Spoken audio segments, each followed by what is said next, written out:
네, 안녕하십니까. 부경대학교 식품영양학과 이승준입니다. 우선 이렇게 물환경정책 포럼에서 발표할 수 있는 기회를 주셔서 너무 감사드리고요.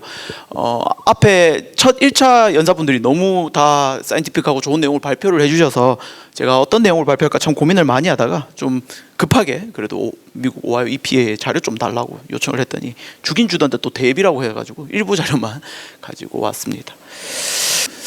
여름철에 찍은 저희 낙동강 사진입니다. 이제 환경운동연합하고 또 수자원공사하고 여러 번 이제 낙동강 갔다 오면서 참 녹조가 심하구나라는 생각이 굉장히 많이 들었었고요. 밑에 보시는 이제 사진, 이제 동영상은 KBS에서 이제 여름철 낙동강 드론으로 이렇게 찍어주는 건데, 뭐 양 가쪽자리뿐만이 아니죠. 전체가 지금 물 색깔이 초록색으로 뒤덮여 있는 걸 보고 저도 처음에는 정말 놀랐었습니다. 이 강을 보고 이제 연구를 진행을 하게 되었고요.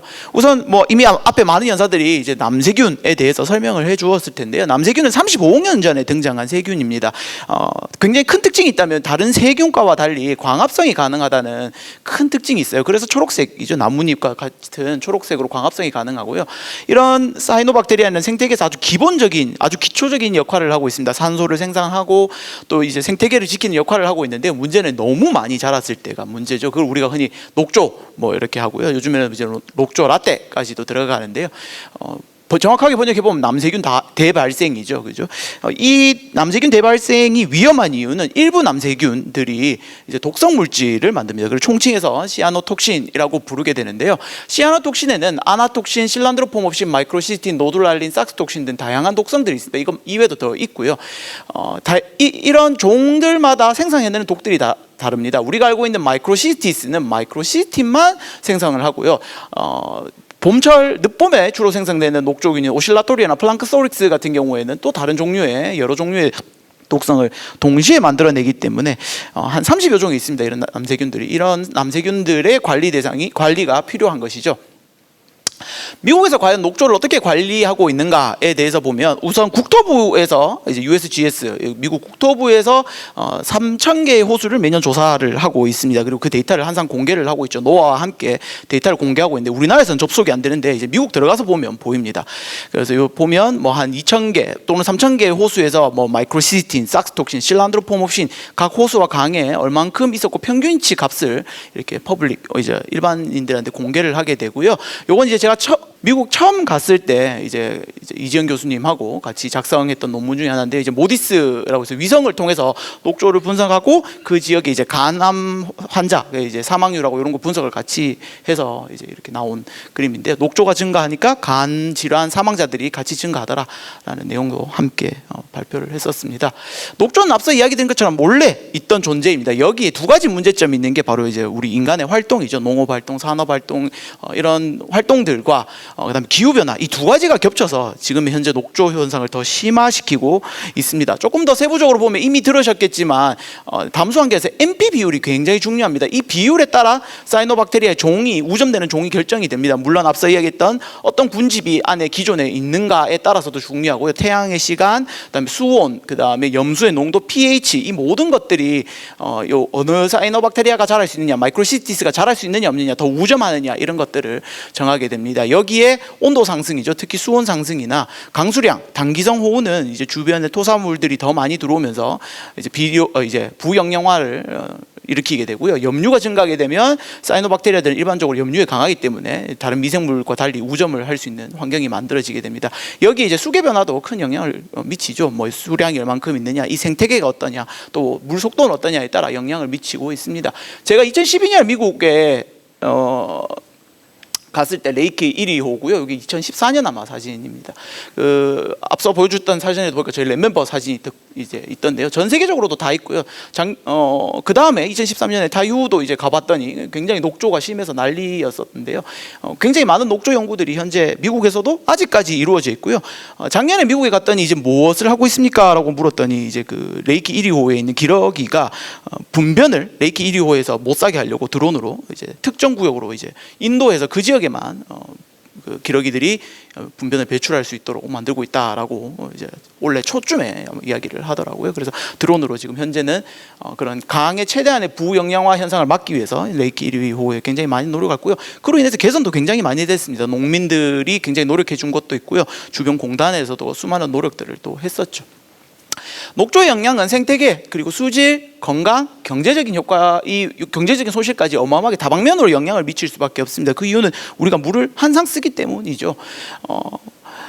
그 중에서도 가장 이제 문제가 되는 게 바로 독성 사이노톡신입니다. 앞서 이야기 드렸던 마이크로시스틴뿐만이 아니라 삭스톡신, 노드랄린, 실란드로포몹신, BMAA, 그다음에 LPS 등등 여러 가지 독성 물질들이 있고요. 그 중에서도 이제 가장 흔히 검출되는 마이크로시스틴이라는 간 독성 물질 때문에 이제 문제가 되고 있는 거죠. 여기에는 현재 보면 단기 효과로 보면 복통이나 뭐 감기 증상뿐만이 아니라 뭐 이제 간염증까지도 일으킬 수 있게 되어 있고요. 어떤 연구를 바탕으로 하느냐에 따라 그 가이드라인이 조금씩은 다르게 됩니다. 이런 독성 테스트를 통해서요. 지금 보시는 것과 같이 예를 들어 마이크로시티스를 보게 되면요. 최근에 이제 자료를 보면 마이크로시티스를 보면 스킨 독성도 가지고 있습니다. 그죠? 그리고 당연히 간 독성 가지고 있고요. 그다음에 신경계 독성도 일부 이제 BMA라는 게 검출이 되면서 물론 논란거리는 조금 있습니다만 현재 까지는 이렇게 분류를 하고 있는 걸로 봐서는 계속 분류가 되고 있습니다. 그래서 이제 신경계 독성까지도 같이 이렇게 묶여 있고요. 플랑크소릭스는 이제 스킨, 피부 쪽에 훨씬 더 많은 독성들이 많고요. 그다음에 유로톡신도 역시 같이 가지고 있습니다. 우리나라 대표적인 두 종이죠. 노드랄린도 여기 있고요. 아나비나가 이제 리버톡신이랑 유로톡신이 같이 이렇게 가지고 있습니다. EPA와 CDC에서 만든 그림을 이제 분포를 할 때 일반 시민들이 쉽게 이야기하기 위해서 이제 가져왔는데 마시는 물, 먹는 음식, 그리고 피부로 들어올 수 있다라고 해서 지금 보면 스킨, 드링킹 워터, 그리고 푸드 컨섬션, 그다음에 이거 혈액 투석할 때, 그리고 최근에 또 추가된 게 이널레이션, 코로도 들어올 수 있다라고 나와 있고요. 이 코로 들어올 수 있는 경로는 대부분 에어로졸라이제이션이고요. 레저 활동을 통해서 들어온다라고 되어 있고, 염증 반응이 바로 입으로 들어올 때보다 훨씬 더 많이 일어난다고 알려져 있습니다. 앞서 이야기했던 이제 최초의 이제 USGS 국토부가 이제 1,200개 약 1,200개의 호수하고 레저보아를 먼저 조사를 하게 됩니다. 그리고 한 35%가 마이크로시스틴, 8%가 삭스톡신, 14%가 실란드로폼옵신이 이제 기준치 이상으로 검출이 됐다라고 이렇게 보고가 되면서 이때부터 미국에서도 마이크로시스틴에 대한 가이드라인과 관심을 많이 가지게 됐죠. 이정 교수님하고 같이 썼던 이제 리뷰 논문입니다. 애니얼 리뷰 푸드 사이언스 앤 테크놀로지고요. 그 중에서도 이제 저희가 가장 관심이 있었던 건 그 당시에 이제 식품과 이제 수산물이어서요. 이 연구를 그때 제가 이제 맡아서 진행을 EPA와 함께 진행을 했었고요. 그 다음에 이제 물에 있는 생태계, 미생물 생태계까지 먼저 진행을 했었는데요. 물부터 먼저 한번 보도록 하겠습니다. WHO 가이드라인입니다. 2019년까지 음용수 LR에 1ppb 그리고 레저가 20ppb, 그러니까 20 마이크로 퍼 리터, ppb라고 하겠습니다. 편의상 관리를 하다가 2020년 이제 자료로 이제 토탈 마이크로시스틴으로 마이크로시스틴즈로 S가 붙어서 이제 변경이 되고요. 장기와 단기를 나누게 됩니다. 그래서 단기는 12ppb, 장기는 1ppb, 레저는 24ppb로 이제 결정이 되었습니다. WHO는 세계보건기구니까 당연히 전 세계가 모두가 가이드라인을 맞출 수 있도록 이제 기준이 설립이 된 거고요. 최신 자료가 업데이트되면서 장기 단기가 분류되고 레저 활동이 올라갔다. 이런 점을 참고해 주시면 좋을 것 같고요. 우리나라야 당연히 선진국에 속하는 우리나라는 이제 미국이나 다른 국가들과 비교를 해봐야 되지 않겠습니까? 그렇죠? 그래서 마이크로시스틴 역시 S가 붙었는 이제 토탈, 앞서 이야기했던 수공에서 이야기했던 토탈의 개념이 도입이 됐습니다. 10일간 노출 기준으로 미치아 가동 간 질환 환자 노약자는 0.3ppb, 성인은 1.6, 실란드로폼옵신은 0.7, 성인은 3.0이고요. 그 밖에도 아나톡신, 삭스톡신이 있습니다. 전체 여기 이제 톨리도에서 관리 방안도를 보게 되면 제일 처음에 중요한 게 바로 이제 일반 원수에 있느냐 없느냐입니다. 원수에 없으면 이 과정들은 다 필요가 없습니다. 그죠? 뒤에 검출할 필요가 없으니까요. 그래서 원수가 있느냐 없느냐가 가장 먼저 중요하고요. 원수가 있으면 그 다음 공정들이 있는데요. 이건 조금 더 세부적인 건 뒤에서 소개를 드리도록 하겠습니다. 우선 저런 세부적인 상황이 나올 수밖에 없었던 건 이제 앞서 이야기해 주셨던 톨리도의 단수 조치, 3일간의 단수입니다. 이제 2014년 8월 2일부터 4일까지인데 제가 요때 딱 하필 물을 받아가지고 저희가 일라이저를 한참 돌리고 있을 때여가지고요. 같이 이제 진행을 했고 결과 같다 뭐 이렇게 이야기가 됐었는데요. 3일간의 단수 조치를 인해서 이제 오하이오 주가 특히 그 주지사가 여기에 대해서 굉장히 철두철미한 계획을 이제 설립을 요구하게 되고 만들어지게 되죠. 우선 EPA에서 보게 되면 워터 트리트먼트 디시전 트리라고 해서 이제 물을 어떻게 검출을 하고 조치를 취할 것인가인데요. 핵심은 양쪽 두 끝에 있습니다. 첫 번째 원수에 있느냐 없느냐. 내가 가지고 오는 물에 마이크로시스틴 있느냐 있다면 그럼 마지막에 있느냐 없느냐입니다. 여기에서 검출이 됐을 때 안 됐을 때 세부 사항들이 있는데요. 위원회가 이제 성립이 되어 있습니다. 미국의 뭐 제주도 교수님도 그렇지만 위원회가 들어가서 만약 검출이 됐을 때 이거 단수 조치냐 아니면 공고 사항이냐 권장 사항이냐라는 세부적인 디테일들이 있습니다. 이건 자료에 있으니까 한번 봐주시면 좋을 것 같고요. 앞서 이야기했듯이 미국이 결국에 이 정수 과정을 못해서가 아닙니다. 이 정수 과정을 관리하는 게 너무 경제적인 비용이 많이 든다라는 판단이 들어왔고 그로 인해서 위로 올라가서 원수부터 관리하자라는 개념이 먼저 도입되면서 이제 원수 관리가 가장 중점이 되고요. 그 다음에 정수, 녹조 제거는 차후 순위로 조금은 변경이 되었습니다. 요게 조금 더 세부적인 이제입니다. EPA 제가 메일을 보내서 좀 그림 좀 달라고 이제 받아서 이제 원본 데이터 받아서 가져온 거고요. 총 5가지 스텝으로 구별이 되어 있습니다. 첫 번째 스텝을 보게 되면 앞서 이야기했듯이 물의 소스 워터입니다. 결국 원수의 문제인 거고요. 시아노톡신이 있느냐 없느냐, 날씨는 어떠냐, 그 다음에 사이노박테리아 어떤 사이노박테리아가 있느냐, 그 다음에 랜드 유즈 패턴 그러니까 이제 뭐 주변에 농토는 얼만큼 있느냐, 영양분이 현재 물에 얼마 있느냐, 파이코사이닌, 클로로필은 어떠냐, 넘포인트 B.5 오염 관리는 어떻게 되고 있느냐 이런 정말 다양한 걸 모은 다음에 하나 더 하는 게 있습니다. 바로 예측이죠. 지금은 괜찮은데 나중에 괜찮은가 안 괜찮은가에 대한 판단을 세우기 위해서 이 자료를 계속해서 모은다고 합니다. 이 자료들을 가지고 가중치를 두고 예상을 하더라고요. 그 다음에 스텝 2입니다. 그죠? 이제 여기에서 이제 우리도 가장 많이 신경을 쓰고 있는 모니터링 개념이 여기에 있게 되는데요. 우선은 시아노톡신이 어떻게 시즌별로 바뀌느냐, 언제 가장 심하냐, 어떻게 평가할 것이냐, 어떻게 처리할 것이냐에 대한 내용, 그 다음에 이제 어떻게 검출할 것인가에 대한 겁니다. 2가지 요소가 있는데 하나는 스컴이 있느냐 없느냐라는 거고요. 두 번째는 2만 셀에서 10만 셀 사이냐가 굉장히 중요합니다. 여기가 크리티컬한 포인트가 되고요. 굉장히 많다고 판단을 합니다. 2만 셀이 넘어가게 되면 녹조가 심하다라고 판단을 합니다. 우리나라 조류경보제를 보면 만 셀이니까 그거보다 조금 낮은 수치로 현재 관리를 하고 있다는 걸 알 수 있고요. 그다음에 시스템적으로는 문제가 없는지 이제 다른 블룸의 측정, 뭐 이제 위성을 사용하거나 드론을 사용해서 역시 같이 분석을 하고요. 어떻게 하면 이 부분을 감소시킬 것인가에 대한 전략도 이때 이제 스텝 2에서 논의를 합니다. 스텝 3에 오게 되면 이제 정수장의 공정입니다. 그죠? 그래서 정수장 공정에 앞서서 이제 어떻게 측정을 할 것인가 이거 제가 그냥 원본을 그대로 가지고 왔습니다. 로우 워터 샘플링입니다. 월스트 케이스 에리아 그러니까 가장 위험한 지역의 소스 워터 어라운드 거기서 가져온 물을 분석하겠다. 그러니까 가장 위험한 지역의 녹조가 심한 지역에 물을 가지고 맥시멈 레벨의 톡신을 분석을 합니다. 이때 분석 방법은 일라이자로 하겠다. 왜냐하면 토탈 마이크로시스템 분석이 필요하기 때문에라고 하고 있습니다. 그래서 이렇게 분석을 있고요. 최근에 이제 저하고 이지원 교수님하고 이제 논문에 나갔던 게 인트라셀룰러, 익스트라셀룰러 그러니까 이제 마이크로시스티스 안에 어떤 독성을 추천하는 방법이 여러 가지가 있는데요. 그걸 좀 임프루브먼트하는 방법을 같이 연구를 하다가 이번에 논문에 나오기도 합니다. 그다음에 스텝 4입니다. 역시 모니터링하는 방법이고요. 마이크로시스틴이고 역시 제가 그대로 카피해서 가져왔습니다. EPA에서 서제스트하는 방법이고요. 일라이자로 먼저 한다 뭐 이렇게 되어 있습니다. 일라이자가 좋다는 게 아니고요. 저는 일라이자의 단점도 확실히 있습니다. 그리고 LCMS의 장단점도 확실히 있기 때문에 무엇을 사용하는가는 뭐 미국 정부의 관점일 뿐이죠. 그죠? 우리는 과학자니까 어떤 방법에 문제가 있고 그걸 어떻게 보완할 것인가에 대한 부분만 잘 생각하면 될 것 같습니다. 제 생각이고요. 어쨌든 일라이자를 하는 이유는요. 많은 공정을 한 번에 처리하기 위해서입니다. 여기서 보면 오하이오 같은 경우에는 이제 피니시드 워터와 로우 워터 그리고 각 공정별로 마이크로시스틴이 얼만큼 감소하는지를 총 5군데 샘플링을 하고 있습니다. 현재도. 그래서 그 과정들마다 다 돌려야 되는데 여기에서 이제 LCMS 기계도 가지고 있긴 하던데 뭐 일라이자를 선택을 했더라고요. 그래서 이렇게 진행을 하고 있습니다. 마지막 5단계입니다. 마이크로시스틴 검출됐을 때는 어떻게 할 것이냐. 이제 0.3, 0.3에서 1.6, 1.6 요 세 가지 범위의 개념이 등장을 하면서 뭐 모니터링은 어떻게 할 것이다, 트리트먼트는 어떻게 할 것이다, 그다음에 이걸 어떻게 소통할 것이다라는 크게 세 가지 큰 줄기가 있고요. 이 줄기에 따라 이제 이행을 합니다.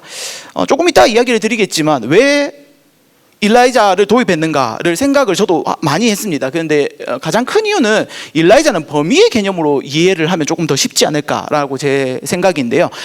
미국에서는 이게 중요합니다. 0.32 아니야? 0.3과 1.62 요 사이냐? 1.6 이상이냐? 이게 중요하더라고요. 그러니까 2.8 3.1 이게 지금 현재 중요한 게 아닙니다. 그 소수점이 중요한 게 아니라 우리가 행정 조치를 취했을 때 국민에게 가장 빠르게 보고를 하는데 이 범위 0.3을 넘는가 안 넘는가에 대한 개념이 훨씬 더 중요하지 않나라는 생각이 들고요. 이제 false negative나 뭐 false positive에 대한 얘기가 나왔는데 그거는 QC를 하면서 자동적으로 해결되는 부분이라 저는 그 부분은 크게 문제가 없다고 생각이 되고요. 아무래도 이제 수치적인 정확도는 LC SMS를 따라갈 수는 없습니다. 다만 200여 종이 넘는 마이크로시스틴을 모두 다 측정하기가 힘드니까 당연히 이제 일라이자를 선택하지 않았나. 앞서 봤듯이 물 샘플링도 가장 스컴이 많은 지역에서 표층수만 검사를 하게 돼 있습니다. 그러니까 조금 바라보는 관점이 다르니까 이런 차이가 생기지 않나라고 생각이 듭니다. 레저 활동 가이드라인도 빨리 소개를 해드리겠습니다. 미국의 레저 활동 가이드라인에서 이제 뭐 EPA 기준으로 전체 EPA입니다. 8ppb 넘었느냐 안 넘었느냐로 이제 조사를 했고요. 이 레저 활동의 경로를 보면 뭐 역시 오랄, 더말, 그러니까 피부 그리고 호흡기로 들어올 수 있고 일어나는 질병들인데요. 8ppb로 전체 EPA에서 관리를 하고 있고 실란드로 폼옵시는 15ppb입니다. 2020년에 코로나 때는 조사를 따로 안 했나 봐요. 2020년 때 넘었던 주별로 넘었던 이 가이드라인을 넘었는 그 지점에 대한 숫자이고요. 확실히 제가 있었던 오하이오주나 뉴욕주 그죠. 그리고 이쪽 서부 쪽이 조금 횟수가 많습니다. 그래서 많고요. 하지만 전체 EPA는 권장 사항이고요. 각 주별로 가이드라인이 다 다릅니다. 캘리포니아 같은 경우는 0.3이고요. 콜로라도는 LR만 10ppb 넘고 뭐 코네티컷도 다르고요. 쭉쭉 넘어가겠습니다. 그리고 뭐 뉴저지 같은 경우에는 3ppb. 그러니까 이제 이제 전체 EP에서 권장한 거와 주에서 관리하는 상황이 완전히 다르다라는 것도 알아주시면 좋을 것 같습니다. 오하이오는 6ppb입니다. 제가 있었던 오하이오는 6ppb이고요. 실란드로 폼옵시는 오히려 더 5ppb로 더 낮습니다. 그죠? 오레곤주도 다양한 기준을 세우고 있고 5월입니다. 이 중에 하나라도 넘으면 안 되는 걸로 알고 있고요. 그다음에 워싱턴도 역시 6ppb, 실란드로 폼옵시는 더 낮죠. 피부에 독이 있다고 생각을 해서 이 가이드라인이 미국 EPA하고 다르게 앞서 봤듯이 실란드로 폼옵시는 피부 독성이 더 강합니다. 그래서 더 낮춰서 분석을 하고 있고요. 전 세계에서도 여러 가이드라인이 있습니다. 오스트레일리아 같은 경우는 10ppb이고요. 그다음에 프랑스는 25ppb, 그리고 핀란드 같은 경우에는 딕텍션 내면 금지랍니다. 그다음에 뭐 이렇게 있고요. 최근에는 이제 반려견들이 미국에서 자꾸 죽는 사례가 보고가 되면서 CDC에서 여기에 대한 조사도 진행하고 데이터도 나오고 있죠. 코끼리가 죽었던 것도 이제 요 물을 마시고 30마리의 코끼리가 죽었던 사례가 이제 보면서 여기에 대한 연구도 진행이 됐었고요. 코끼리 가족이 다 몰살을 했죠. 그다음 독수리 같은 경우에도 이제 우리나라에 이제 여기 계신 기자님께서 소개를 해주셨는데 녹조에 관련된 것 때문에 이제 결국 죽었고요. 그로 인해서 캘리포니아나 다음에 죄송합니다.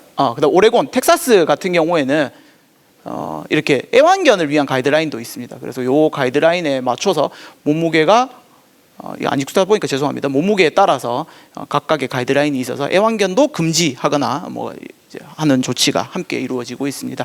우리나라 낙동강입니다. 그죠? 요거 사진이고요. 전체 보면 낙동강 전반이 하류가 다 이렇습니다. 그래서 서울에 계시는 분들은 한번 낙동강 꼭 봐주셨으면 왜 낙동강으로 이렇게 이야기가 나오느냐. 이 물로 지금 식수를 쓰고 있고 이 물로 농사를 짓고 있고 이 물에 있는 물고기를 잡아먹고 있으니 제가 본 낙동강은 이상합니다. 지금까지 본 낙동강은 이렇게 두면 안 될 것 같고요. 어떤 방법으로 측정했느냐에 따라 당연히 다르겠지만 표충수 측정입니다. 그래서 셀 터뜨려서 측정을 했고요. 낙동강과 금강에 보면 용포 수상스키장 1500ppb, 그다음에 뭐 합천 창녕부 500, 그다음에 본포 치수장 1500ppb, 화원 유원지 700ppb가 검출이 됐었습니다.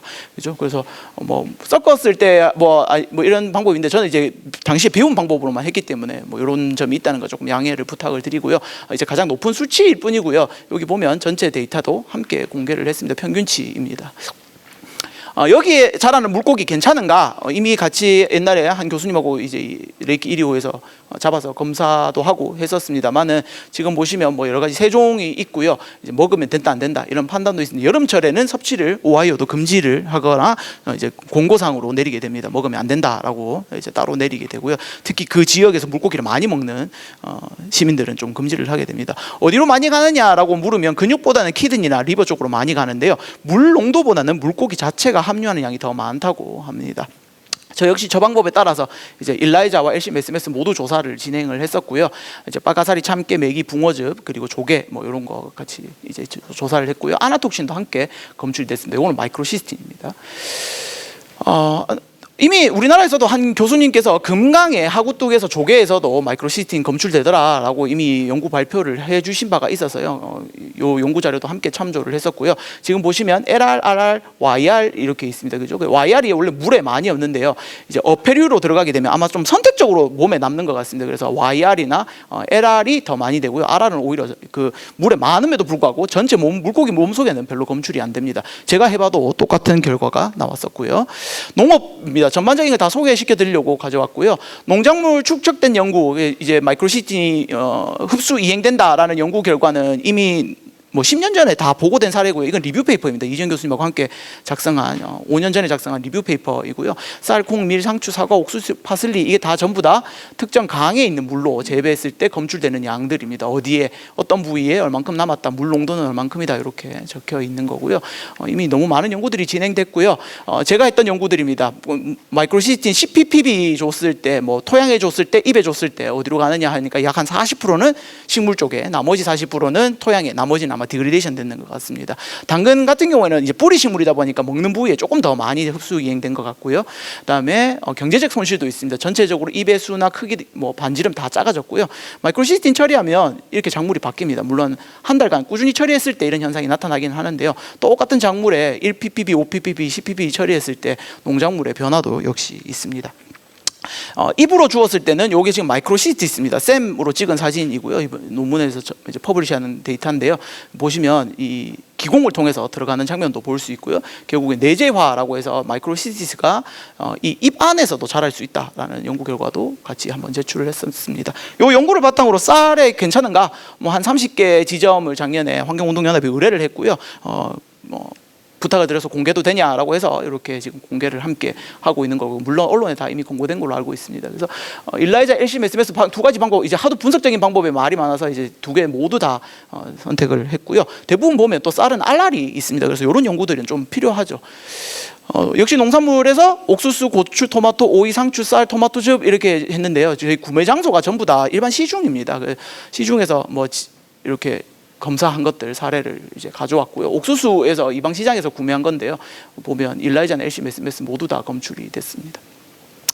이제 에어로졸화가 이제 가장 최근에 뭐 녹조에서 많은 연구가 진행이 되고 있는데, 공기 중으로 마이크로시스틴이나 마이크로시스티스, 녹조균이 날아다니는 현상을 이제 에어로졸화라고 하게 되는데요. 여기에 대해서도 이미 리뷰 논문이 나올 만큼 많은 연구들이 진행됐고, 왜 그렇게 생겼느냐, 어느 지점에 얼만큼 나왔느냐라는 거고요. 국내에 없어서 원래 이제 저희도 함께 했습니다. 우선 어부들한테 마스크 좀 달라고 해서 저희가 찍은 현미경 사진이고요. 그 마스크, 코로나 때문에 마스크를 끼고 계셔가지고 제가 현미경을 먼저 찍고 이제 분석을 했었습니다. 그죠? 분석을 하고 이번에 저널에 프론티어 마이크로바이올로지에 퍼블리시한 내용입니다. 저희는 미생물 군집 분석이 주 내용이었고요. 여기에 이제 독성은 부가적인 내용인데요. 보시면 부산의 한 모 아파트 1.2km 정도 떨어진 낙동강에서 떨어진 지점에서도 공기 중에 마이크로시스틴이 검출이 됐습니다. 역시 창원대 김태현 교수님이 도와주셔서 이제 이 부분 함께 진행을 했고요. 이렇게 따지면 대동선착장에서 한 2km 지점은 에어로졸이 계속 노출될 수 있다라는 걸 우리가 좀 알고 관리를 하면 좋지 않을까라는 생각이 듭니다. 기타 이제 2020년에 퍼블리시한 건데요. 마이크로시스틴을 꾸준히 이제 노출했을 때 간암이 생기더라라는 쥐실험이고요. 장내 미생물도 저희가 진행을 해서 분석을 했고, 염증 분석하고 이로써 그 간 염증을 유발하는데 마이크로시스틴보다 더 위험한 게 뭔가를 봤더니 바로 이제 마이크로시스티스 통째로 우리 입에 들어올 때가 더 위험하더라고요. 그래서 이제 마이크로시스틴만 있는 것도 문제지만 특히 레저 활동을 통해서 이런 균들이 입에 들어오거나 코로 들어가게 되면 더 문제가 된다입니다. 앞서 수자원공사의 소개를 해주셔서요. 마이크로시스틴 딕텍션 방법에 대한 이야기가 굉장히 많습니다. 뭐 저도 이제 참여를 했었지만 미국 EPA에서 24개 연구실이 일라이자냐, 애쉬 메스메스냐의 논란에서 이제 그 검증 과정을 거쳤고요. 당연히 검증 과정 필요합니다. 국산화, 일라이자 국산화도 필요하고요. 이런 과정들을 거쳐야지 데이터의 신뢰도가 쌓이는 거니까요. 12개의 마이크로시스틴과 일라이자 비교한 데이터고요. 요거 로 데이터는 EPA 요청하면 주긴 줍니다. 미국 분들이 요청하면 주긴 주더라고요. 그래서 전체 데이터도 역시 공증이 돼 있고, 왜 0.3이 나왔느냐도 있습니다. 막 실험실별로 그런 갭이 있었고요. 기기 분석을 할 때는 0.3보다 더 낮게 이제 측정을 하고 있습니다. 그리고 최근에는 앞서 얘기했듯이 MMPB 방법이라고 해서 LC-MS를 쓰는데 200여 종 이상의 마이크로시스틴을 모두 측정하는 방법을 계속해서 분석을 하고 있기 때문에 이런 분석적인 방법의 개발도 미국에서 계속 진행하고 있다라고 이야기 드립니다. 작년 다대포 사진입니다. 그죠? 다른 건 잘 모르겠고요. 이물에 들어가는 건 아닌 것 같습니다. 이때 바닷물 재니까 10ppb 이렇게 나오던데요. 이물에 들어가는 거는 아직 행정에 뭔가 아직 보완이 필요하다라는 생각이 들어서 제가 이렇게 녹조에 대해서 하고 있긴 한데요. 그 과정에서 굉장히 또 불편하게 하신 분들이 있어서 제가 그 부분은 굉장히 죄송스럽고요. 하지만 해야 될 일이 아닌가, 우리 모두가. 그래서 제가 하고 있습니다. 뭐 저 아니라도 다른 분이 많이 하고 계시지만 그렇습니다. 발표 끝까지 들어주셔서 감사합니다.